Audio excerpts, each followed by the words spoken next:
World away from the conflict in the Middle East, in the Melbourne suburb of Moorabbin, security is tight.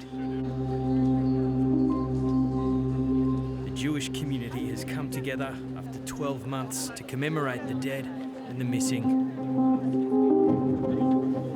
It's hard to comprehend what happened, and we feel a big loss.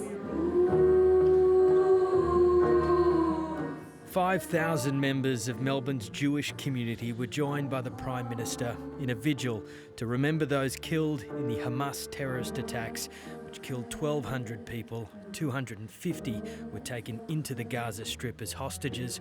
Approximately 100 still remain there.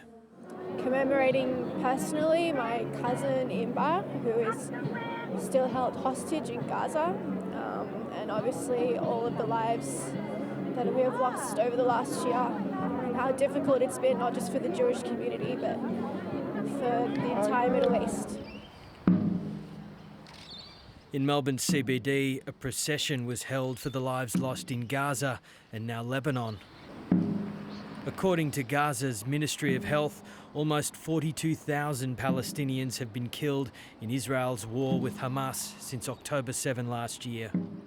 Our silent vigil really represents the silenced calls for a ceasefire, but also that we want the bombs to go silent. We want the bombing to end. A year on since the Hamas terrorist attacks, and the conflict in the Middle East is threatening an all-out regional war.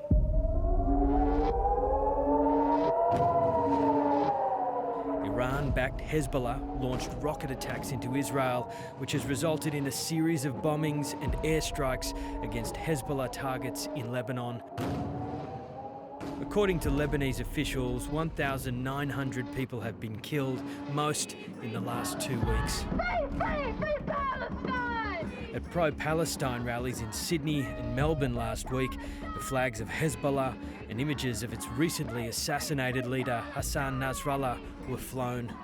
I think flags of organisations which are declared to be terrorist organisations are probably extremely dangerous to display in any fashion. Police in Sydney charged a 19-year-old woman with displaying a Hezbollah flag. The AFP is investigating 7 men in Melbourne. It's brought into focus federal and state legislation which bans the display of hate symbols, including Nazi swastikas and those of a listed terrorist organisation like Hezbollah. It will be necessary to prove that a reasonable person would consider that displaying a symbol by itself or in the circumstances in which it has occurred is likely to engender hatred. The mere display of the symbol may not do that. It's against this backdrop that the first anniversary of the October 7 Hamas attacks were marked, despite calls by the Prime Minister for pro-Palestine protests not to go ahead. They did. No justice, no peace. Take all you want from me. People have the right to demonstrate and express their grief and express their anger in any way that they feel is right. I have a lot of Palestinian mates as well that I've lost like nearly hundreds of family members overseas. They haven't been able to go to Palestine for the last 10, 15 years. And as long as Australia is allied with Israel and Israel is committing these crimes, then we will be out here on the streets.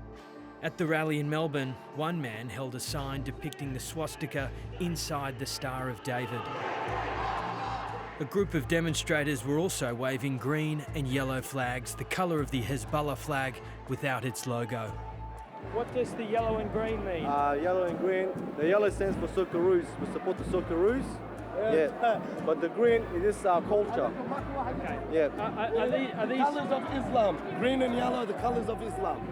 Are they also the colours of Hezbollah? No. They're also the colours of the Wallabies. Are you concerned that these colours and maybe some of the images of the leaders of these countries might attract some police attention? They may attract police attention, but there's nothing here against the law. Everything here is within the spectrum of their rules, and they make the rules. They'll designate who they want as a terrorist, and we have to follow. Hezbollah has 62 seats in the Lebanese government and is an official government body. Hezbollah cannot be made a terrorist organization. They are an official government. They have 62 seats in the Lebanese government. Israel is the terrorist state. Do you believe that Israel has a right to exist? Israel does not have a right to exist. Israel is existing on occupation, murder, land theft, and killing of children, and oppression of people, and genocide, and ethnic cleansing. No one has the right to exist on those grounds. There are people in Australia that would find that very, very offensive and deeply inflammatory. We find the images of babies with their limbs torn apart and blown up and buried under tons of rubble. Very disturbing. I do not support Hezbollah, but I think it's hypocritical that Hezbollah has been banned by the government as a terrorist organisation, while a government that's murdered 42,000 people in Gaza and 2,000 in Lebanon is not. These people think they can be very clever, they can find loopholes in the law, but the fact that they're looking for loopholes to publicly support a terrorist organisation says it all. In a new poll commissioned by 9 newspapers, more than 1,600 people were asked about the conflict in the Middle East and its effect on Australia. 45% said the conflict has made Australia less safe, up from 36% in the weeks after October 7, while 59% said they don't want to see marches or protests in Australia for Palestine or for Israel. They're telling us that they've become fatigued by what they see as sometimes disruptive protests, and they also see that they might potentially become damaging and divisive for Australia more generally. But with the conflict in the Middle East expanding, social cohesion in Australia will continue to be tested. Most Australians don't want Australia to get further involved in what they see as a foreign conflict.